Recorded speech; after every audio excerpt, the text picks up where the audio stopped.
Amerikano, no, iti kasdagit mapana na masusuro na. Hindi na palabas na Domingo, iba nagnut, DJ San Jose. So siya kit iba nagnut lang ni mother ko kami. So adamo ko kasi pinasasaong na may balikas ko nga iba na. Pero di makil na iti ka Ilocanwan. Ni father ko kay taga-Abramit laing. So awan ni darak ni Ilocano na talaga. Yan. So nga ay ulo ko na ng Ilocano na kurikot ko na yung natitindang talaga. Awan ni darak ngayon nasursurwan na. Nasursurwan na. So, ayun. Sino kada tayo kakabsat iti nakapadas nga uray anya iti aramidem nga naimbag. Uray anya iti aramidem nga namayan nga banat iti panagkita. Ken panagkita dagiti dadto mga tao, ngem iti panagkita mo dagiti dadto mga tao, madilaka. Dakis kata. Napadasan iti kakasyan kakabsat. Uray inaramid mo iti best mo, impaay mo iti kaimbangan nga sahagot na datuma, uray inawis mo iti kasaran, inawis mo iti pabodan, pinakan mo, nabsugda ito na agawid da, ako nakaapda, diniluto da. Adalat na mapunada, adalat na iti saan ka nabintas na comment da. Winuhan uray iti trabaho, iti pamilya, ken iti karubatoy na datuma, padigwamon at dalata iti comment na. Kumbaga awan di satisfaction nga ma-appreciate da iti inaramid mo nga napintas. Kastam tayo ito ulit iti simbaan na duma. Adda kada tayo beji espiritu nga mabalbalin lang kuma aming natattao kit aprobahan da iti aram tayo.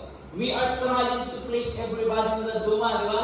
Iso nga nagdumate ka, nag-decision, antay kayo nga garaming timay sa kabanan, gapot na baka, anyang tulang timay bagada, anyang tulang iti haramida. Iso nga nagduma, antay nga garaming iti na mali, antay nga garaming iti na ibang, tapos awan may pagbagada.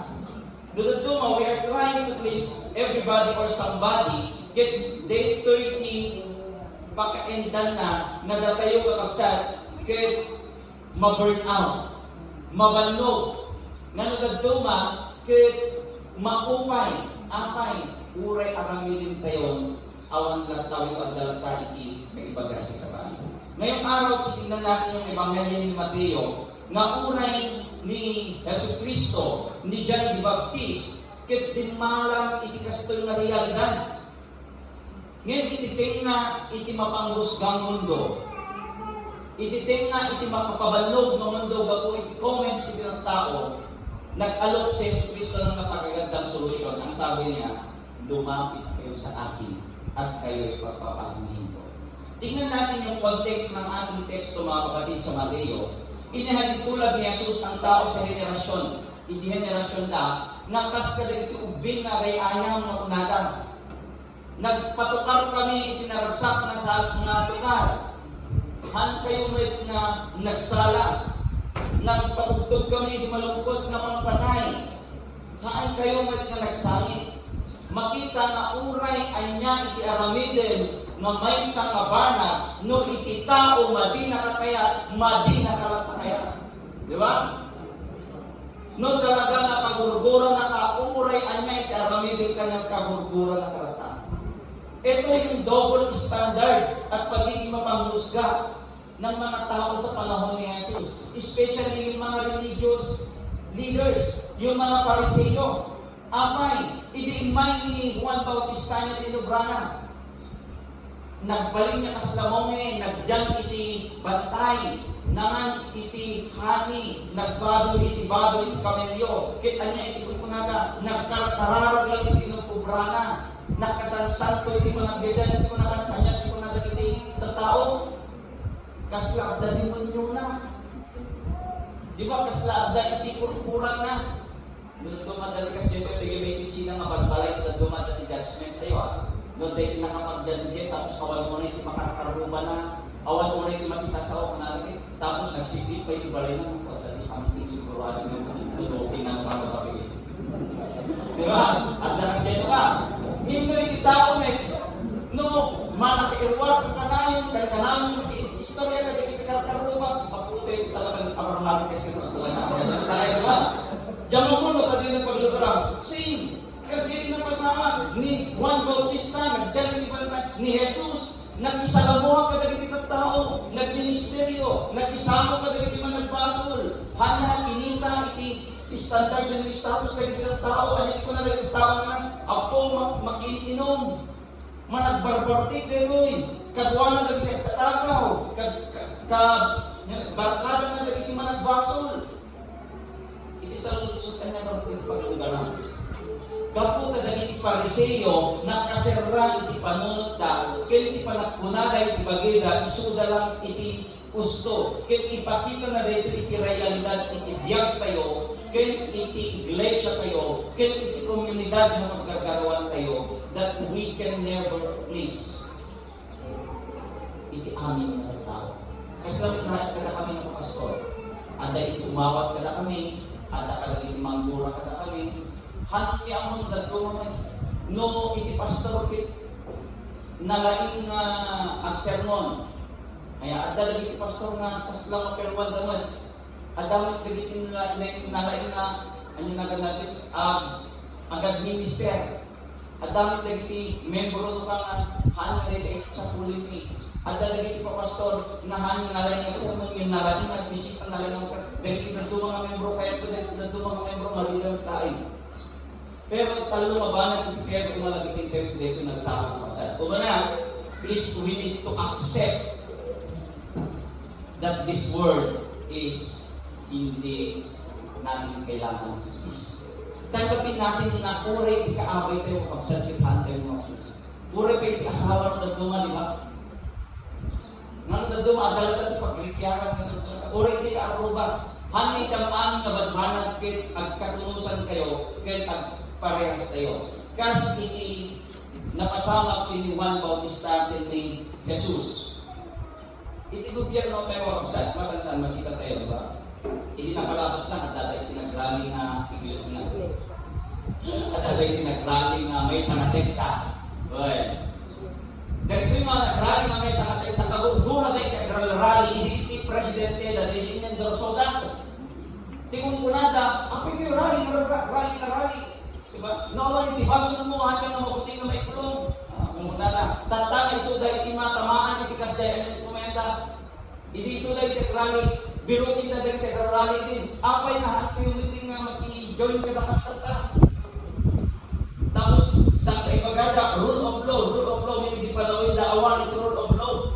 Nung doon, makita tayo, kapagsat tayo na reality, kit uray, iti personal na biyak tayo. Uray, iti pamilya tayo.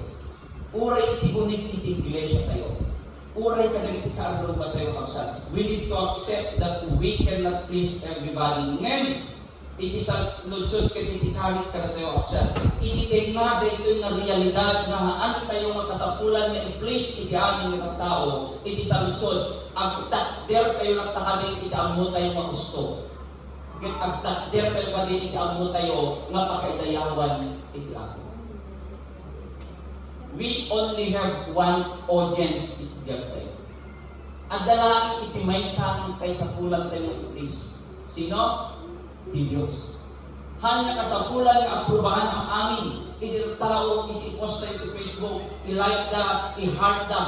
Iti kasapulan tayo lagi na ag-heart kin ag-like kada itigyag tayo. Di Diyos. Kaya tayo man kakaabay mo naka-heart nila, naka-like itigyag na.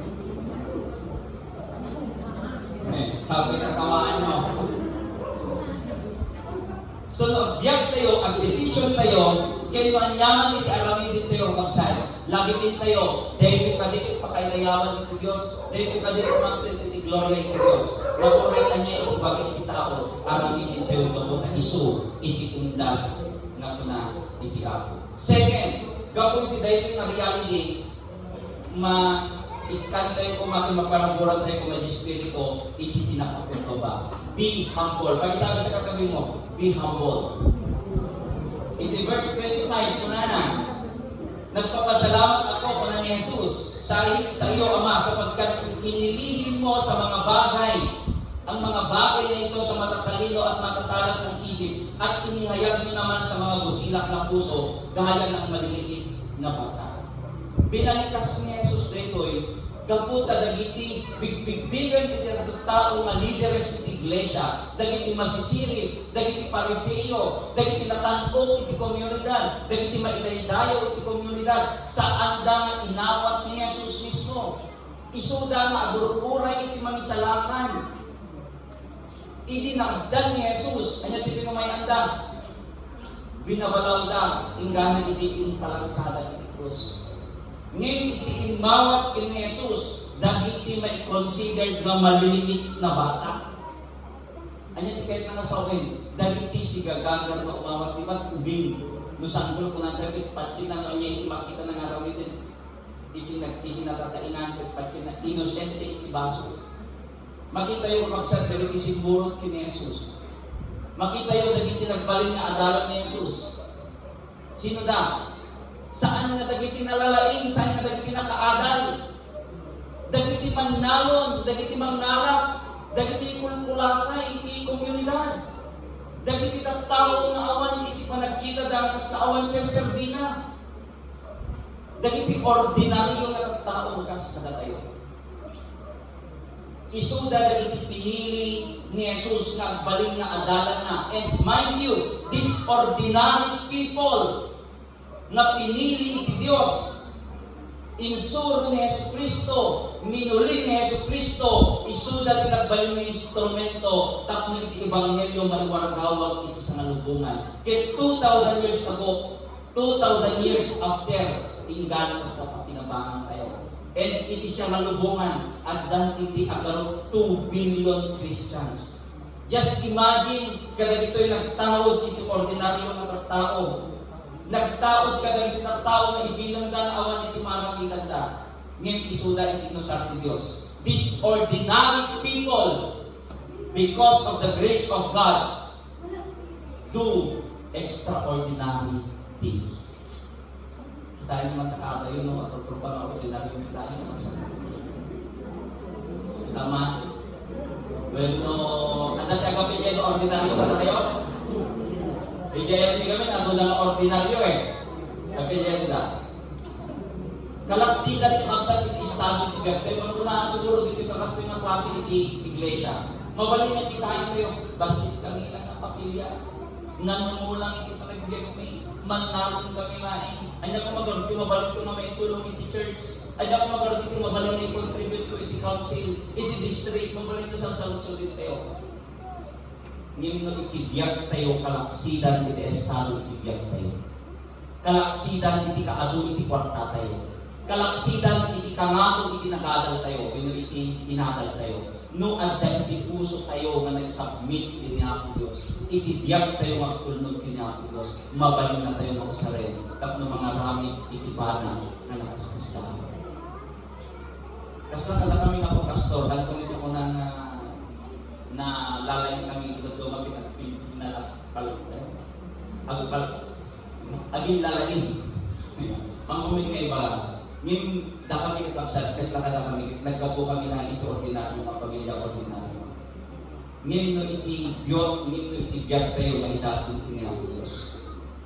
Mabalin nga aramid nito. Ngayon itibiyag tayo na pakumbaba iti mga Diyos. Kunana, bayang mo siya iti mga tayo dito. Itinaskay mo praing tayo lang, anyaman iti maragkatan tayo bigyan, anyaman iti kasasaad tayo bigyan. Let us remain humble before God and allow God to lift us up. Iti estado nga anyaman ng pangayban na tayo. Kaya iti tinga iti aming karito tayo kakapsat, awisin na tayo ng Jesucristo na aginan. No iti panagbalit tayo na imbag, iti inapakumbaba tayo, kaya iti panagsama tayo mahaan tayo mga Kristo iti tao. Magupay tayo, mabandog tayo, mapaksuyan tayo. Hindi tayo tayo magsapag sa awisin na tayo ng Kristo kanina. Kunana, iti verse 20, lumapit kayo sa akin kayong lahat na napapagal at nabibigatan sa inyong pasanin at kayo'y pagpapahingayin ko. Pasanin ninyo ang aking pamatok sapagkat madaling dalhin ang aking pamatok at magaan ang aking pasanin. Ipakita na dito kapag sa invitasyon nga kasaluman kadagsin iti pagdaldalanan tayo kasaluman kadagsen iti igaman tayo mabalin nga problema iti personal, problema iti pamilya, financial nga panagkasapulan, panagadal iti equation, panagadal iti anak, wino anyaman ng problema. Ngayon initin tayo mga kapsat, awisin na tayo ng Yesu Cristo na kumasipit ito paano, kahit agina na iti siguro, agina na iti sakyan. Hanang ako na napukawin na no anyaman ganito magdagsin. Hanang ako na napukawin na ganito amin na problema tayo. Ngayon iti panangawin si Yesu Cristo kada tayo, mag-agina na tayo isilong nakit ko na dalhin ninyo ang aking pamato. Ang muyong magsat iti pamato iti sakot. Hindi ko na una gaya ng panawin iti sakot. Dati ba natakit no ti agaragot may salang yan. Idikit duwa. Always na duwa. Kaya ko na dalhin nyo iti pamato ko. Awisin na kanes Kristo nga aginana. Kaya dito samul na kunkunanan dito'y kaya saan laing hanang katindi samul na samul. Nudikit suktan na iti samul na nalaglakan. Kaya iti kaimbagan kapagsyat. Kas magnaka pinagdalyasat ka na imit mo iti samul ni Yesu Cristo nga no apay na nalaglakan. Gapunta kat kaduan mo. Gapunta saan laing nga sikha iti mangkerkere iti burden. Saan laing nga sikha iti agawawin iti problema. The fact that you offer your life to God. Kaduang usuna nga mga wit katigat tinadagsin iti biyan. Iti sa lusod si Pagsat. Anya nga iti pakadagsin ang ito. Makikita man ti kaabay mo ang pro-pro pang madagsin ang sa lusod man anya ti pakadagsin ang Pagsat.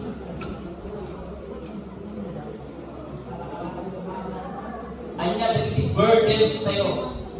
Anya dagiti problema tayo. Malagit ko ito may isang istorya. Dahil isang itayat na sermon, dito na di pastor. Ito na sumaruno na Domingo. Itubod ko dagiti dadagsin nyo, dagiti problema nyo, baklayin nyo, taidapon tayo kaniapo. Sumungat ka na tayo may isang membro. Imit na ni bakit na. Kasi nalutsod na, akay na ni bakit mo iti baklayon. Iso na iti kadadagsin na. May namang tinagdagsin ka niya. Baglapit kita ni kawatan ni misis ko. Yung misis ko yung misis ko hanya, iso na iti mampalpalatan ko kayo. I love you, babe. Siya yung nagbibigay gaan.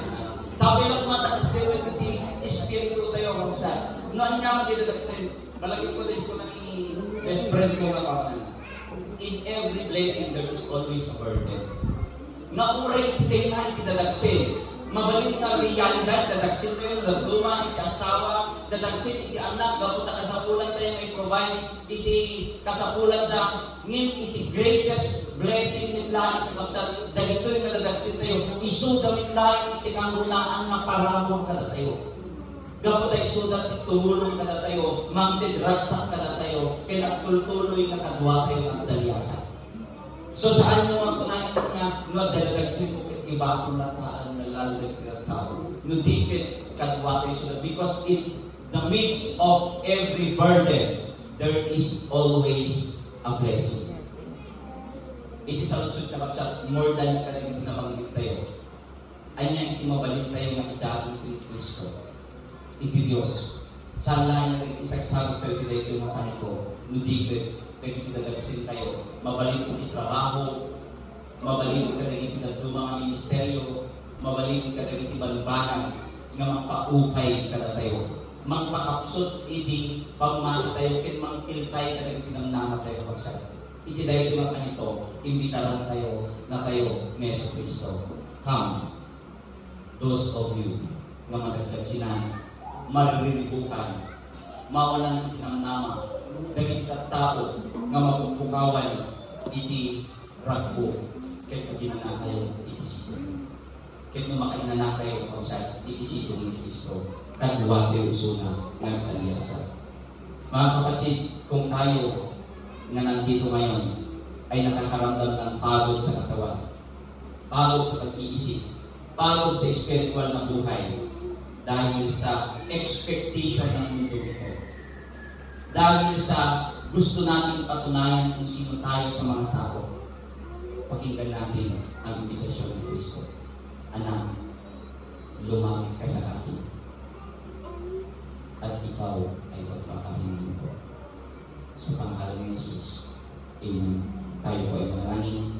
Lord, we thank you sa umaga ito.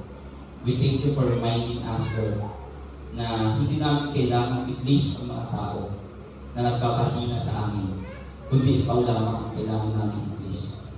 Ngunit tulungan mo kami upang lumapit sa iyo, Panginoon, at makapagpahinga sa iyong piling. Patnubayan mo po kami, Panginoon, at ang bawat puso at isip ng mga taong nandito sa pangalan ng Jesus. Amen.